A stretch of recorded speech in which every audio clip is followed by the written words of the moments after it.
보병궁시대 오컬트 힐링 역술 철학 시리즈 그 대단원의 막을 여는 이번 주제는 바로 운명을 다루는 의식의 기술입니다. 두려움에서 벗어나 운명과 협력하여 파도를 타는 법에 대해 푸크닉 신 영어 작가님과 이스턴 드래곤 출판사가 함께 깊이 있는 통찰을 여러분께 선사할 예정입니다. 첫 번째로 운명을 안다는 것의 진정한 의미에 대해 이야기 나눠보겠습니다. 운명의 힘을 안다는 것은 단순히 미래를 미리 보는 것이 아닙니다. 그것은 보이지 않는 흐름이 존재한다는 사실을 인식하고 그 흐름 속에서 우리가 무력하지도 또 전능하지도 않다는 균형 감각을 얻는 것입니다. 이 균형 감각이야말로 운명을 다루는 첫 번째 기술입니다. 운명은 하나의 고정된 결과가 아니라 여러 가능성이 중첩된 상태로 존재하는 장필드입니다.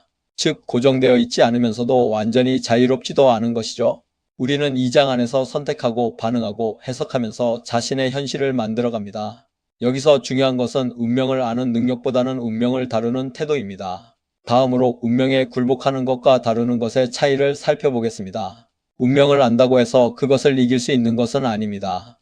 오히려 잘못된 방식으로 운명을 알게 되면 두려움이 증폭되어 더 쉽게 무너질 수 있습니다. 이는 운명을 아는 것이 아니라 운명에 굴복하는 태도죠.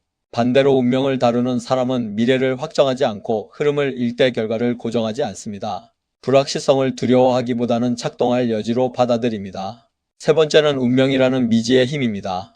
운명은 미지의 힘이기에 우리는 본능적으로 그것을 두려워합니다. 하지만 알 수 없다는 것은 곧 가능성이 열려 있다는 뜻이기도 합니다. 이 관점이 바뀌는 순간 운명은 두려움의 대상이 아니라 협력의 대상으로 변모합니다. 네 번째는 의식의 사중 구조입니다. 이때 인간의 의식 구조는 다음과 같이 작동합니다. 먼저 현재 자아는 현실의 상황을 인식합니다. 계속해서 의식의 사중 구조를 살펴보겠습니다. 둘째, 상처 자아는 불안과 두려움을 만들어냅니다. 셋째, 역할 자아는 이에 대한 대응 전략을 세우고요. 마지막으로 넷째, 상위 자아는 전체 흐름을 조율합니다. 운명에 압도되는 사람들은 이 구조가 무너져 상처 자아가 과도하게 작동하며 현실을 왜곡하고 미래를 공포로 채웁니다. 이 상태에서는 어떤 선택도 제대로 이루어질 수 없죠. 하지만 운명을 다루는 사람들은 상위 자아가 작동하여 상황을 해석하고 감정을 조율하며 선택의 방향을 설계합니다. 이때 운명은 더 이상 외부에서 덮쳐오는 힘이 아니라 내부에서 조율되는 흐름으로 변합니다. 다음으로 다섯 번째, 파도를 타는 기술입니다. 운명의 파도는 시대의 흐름, 인간관계의 변화, 건강, 재물, 명예와 같은 삶의 변수처럼 항상 존재하며 이것을 없애는 것은 불가능합니다. 중요한 것은 바로 이 파도를 타는 기술입니다. 파도를 두려워하는 사람은 아무것도 경험하지 못하고 무모하게 뛰어드는 사람은 휩쓸립니다. 하지만 파도를 이해하는 사람은 그 위를 탑니다. 운명을 무시하는 사람은 반복되는 패턴에 갇히고 두려워하는 사람은 선택을 회피하며 이용하려는 사람은 오만에 빠집니다. 오직 운명과 협력하는 사람만이 흐름 속에서 방향을 잡을 수 있습니다. 여섯 번째는 인식이라는 협력의 핵심입니다. 이 협력의 핵심은 바로 인식입니다. 운명이 존재한다는 것을 아는 것만으로도 우리의 태도는 달라집니다. 모든 일이 우연이 아니라는 것, 동시에 모든 일이 필연도 아니라는 것을 이해하게 되죠.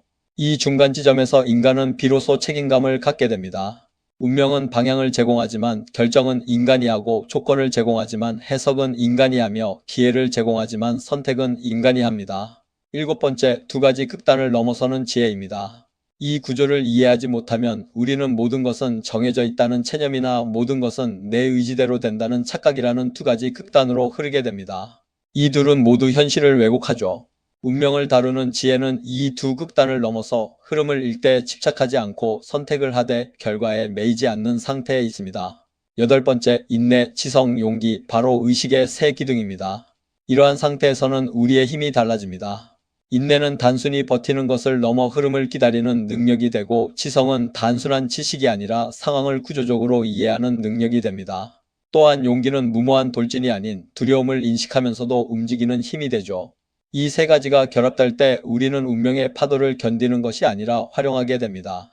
아홉 번째, 정보의 문제인가, 존재의 문제인가 하는 질문입니다. 여러분은 운명을 알고 싶으신가요? 아니면 운명을 다룰 수 있는 존재가 되고 싶으신가요? 전자는 정보의 문제이고 후자는 존재의 문제입니다. 정보는 많을수록 불안을 키울 수도 있지만 존재는 단단해질수록 어떤 정보에도 흔들리지 않습니다. 운명을 다루는 사람은 예측에 의존하지 않고 감각을 사용하여 흐름의 방향을 느끼고 타이밍을 읽으며 자신이 어디에 서 있는지를 끊임없이 점검합니다. 이것이 바로 의식의 기술이며 특별한 능력이 아닌 반복된 자각과 선택에서 비롯됩니다. 작은 선택 하나, 작은 태도 하나가 쌓여 결국 큰 흐름을 바꾸는 것이죠. 마지막 10번째, 운명과 의식이라는 두 힘의 교차점입니다.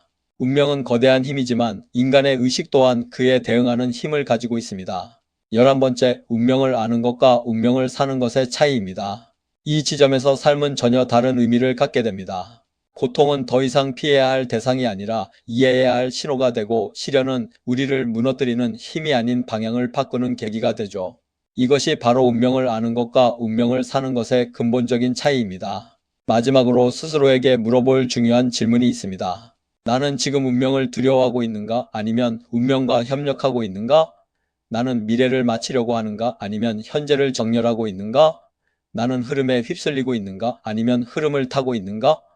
이 질문에 대한 답이 바로 여러분이 서 있는 의식의 위치를 말해줄 것입니다. 그리고 그 위치가 바로 여러분이 경험하게 될 현실의 방향을 결정할 것입니다.